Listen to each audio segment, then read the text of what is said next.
क्या आपको पता है जून 2025 में आरबीआई ने रेपो रेट 3 बार कट किया है?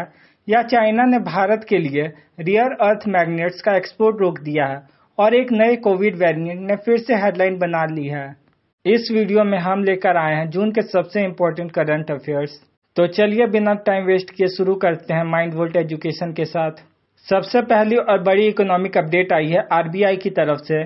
जून 2025 में रिजर्व बैंक ऑफ इंडिया ने रिपो रेट 5.5% कर दिया है, यानी कि 0.5 की बड़ी कट। इसके अलावा कैश रिजर्व रेशियो यानी सीआरआर भी 1% से कम हो गई है। रिपो रेट का मतलब होता है वह रेट जिस पर आरबीआई बैंक्स को लोन देती है।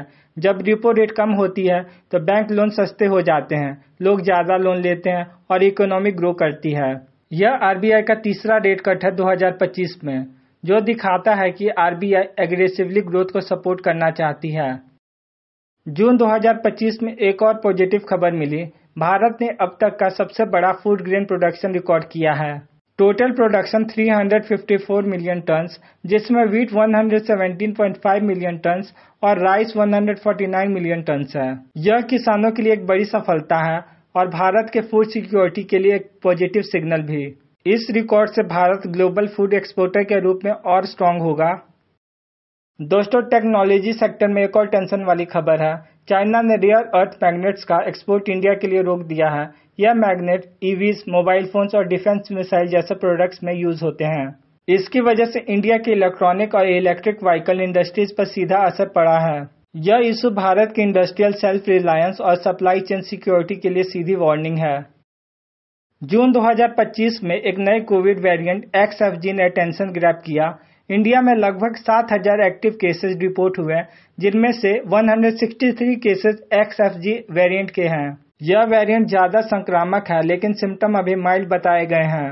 हेल्थ मिनिस्ट्री ने मॉनिटरिंग और टेस्टिंग को फिर से तेजी से शुरू किया है। एक दुखद घटना, बेंगलुरु में आईपीएल विक्ट्री सेलिब्रेशन के दौरान क्राउड क्रश होने से 11 लोगों की मौत हो गई और 50 से अधिक घायल हुए। यह घटना हुई आरसीबी के परेड के दौरान चिन्नास्वामी स्टेडियम के बाहर। पुलिस पर लापरवाही का आरोप लगा और इन्वेस्टिगेशन शुरू हो चुका है। 11 जून को एक डिप्लोमेटिक डेवलपमेंट हुआ। अमेरिका ने ओपन सपोर्ट दिया भारत को पाकिस्तान बैक्ड टेररिज्म के खिलाफ। यह एक स्ट्रांग मैसेज देता है कि ग्लोबल लेवल पे भारत के स्ट्रेटेजिक पार्टनर आतंक के मुद्दे पर उसके साथ खड़े हैं। यह भारत और अमेरिका के रिलेशन को और मजबूत बनाता है। दोस्तों, साउथ कोरिया में पॉलिटिकल चेंज हुआ है। नए प्रेसिडेंट ली जाए मियांग ने पावर संभाली है। उन्होंने नॉर्थ कोरिया के साथ टेंशन खत्म करने के लिए DMZ पर लाउड स्पीकर प्रोपेगेंडा बंद कर दिया है। यह एक मेजर पीस जेस्चर है। यह ईस्ट एशिया के रीजनल सिक्योरिटी डायनेमिक में एक पॉजिटिव डेवलपमेंट है। एक और ग्लोबल डेवलपमेंट 2025 का NATO summit the Hague, Netherlands में 24 से 26 जून के बीच होगा। इस समिट में इंपॉर्टेंट टॉपिक डिस्कस होंगे, जैसे military funding by members, NATO expansion, Russia Ukraine conflict.